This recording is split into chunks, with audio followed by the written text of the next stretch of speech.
Oh, this is a good game.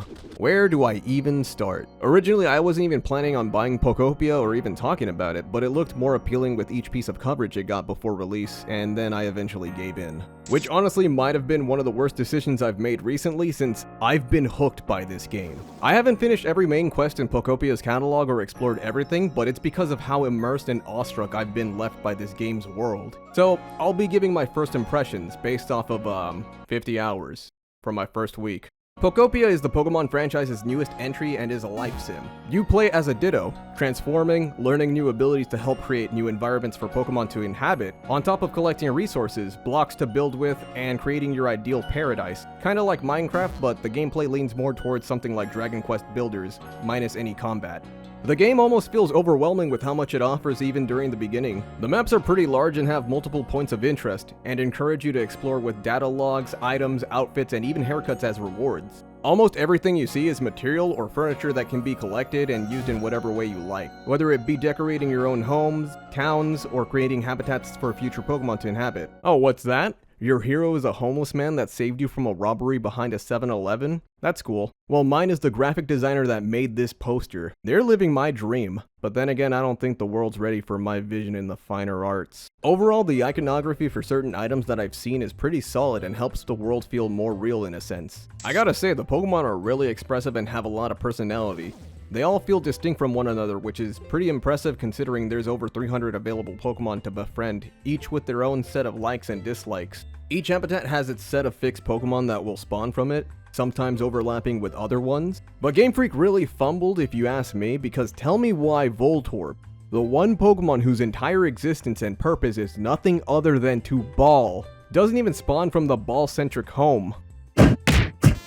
Though some of the Pokemon that spawn from odd habitats are actually kind of funny, so I guess I could look past it. Pokemon don't immediately show up in a habitat that's recently built, with a few exceptions, so you can always do something else while you wait for one to spawn in. But there's something really special about seeing a Pokemon that you like showing up and creating a home for them to live in. Or even just finding an appreciation for a Pokemon that didn't even leave much of an impression at first. Like, I think this is the first time someone can reasonably say they like Trubbish. I will say I'm kind of hoping that there is an ice biome added through an update in the future, or through DLC if it has to be, because other than that, there seems to be almost little to no ice types available in the game, which is kind of disappointing. Granted, there are Pokemon that are available through events, such as the Pop Hip line, so that might be a way to squeeze in some more ice types here and there. I was talking to a friend about this, but I honestly feel like playing as Ditto was the best choice for a playable Pokemon character. The other Pokemon we brought up were Pokemon like Pikachu for obvious reasons, then Mew, Smeargle, and even Clefairy as a nod to the Pokemon Pocket Monsters manga. I feel like any of them could have worked with some tweaking, but Ditto feels perfect for Pokopia. Learning new ways to mold the world around you through moves and transformations taught by other Pokemon. I especially like how Ditto's human form is imperfect with how it's trying to replicate its trainer's appearance through memory. It's a nice attention to detail and a nod to its previous Pokedex entries. Professor Tangrowth, the first Pokemon you encounter, tells you that humans have disappeared and thinks that if we can make things nice and lively again, they might just return. I originally thought the setting of Pokopia was just a throwaway location, but once I left the starting area, it all hit me. I knew this place. It was Kanto, but in complete ruin. Fuchsia City, Vermilion City with the SS Anne submerged in sand and never-ending dark clouds. And it took me a while to figure it out, but Rocky Ridges, after entering the museum, this was Pewter City, and it was just outside of a volcano, which I could only assume was Mount Moon. Pallet Town wasn't even lucky enough to have structures. It all made me wonder what could have possibly happened to cause this. I still haven't found the majority of data logs and don't want to spoil the mystery or the events of Pokopia, but some of the collectible data log documents go over what happened to Kanto and what left it in a state that we see here. I didn't even bring up the music yet, but it really helps capture the melancholic feeling of exploring the game for the first time while also maintaining a playful feel. It feels awe-inspiring and kinda sad. It isn't until you start rebuilding everything and eventually get the environment level for the corresponding area up that the music changes to a new rendition of the city theme outside of DJ Rotom or a CD player. It feels like a great piece of environmental storytelling and motivation for players to fix up the destroyed towns and Pokemon centers. Realistically, I could have lived without treading back to Kanto again. After all, this is the 6th time in the series we've come back to it now. But how Pokopia goes about it was honestly the best way to possibly revisit the region. The feeling of re-exploring Kanto in a new light is surreal, and sparked a similar feeling I had when playing through Legends Arceus and exploring Hisui before being called Sinnoh.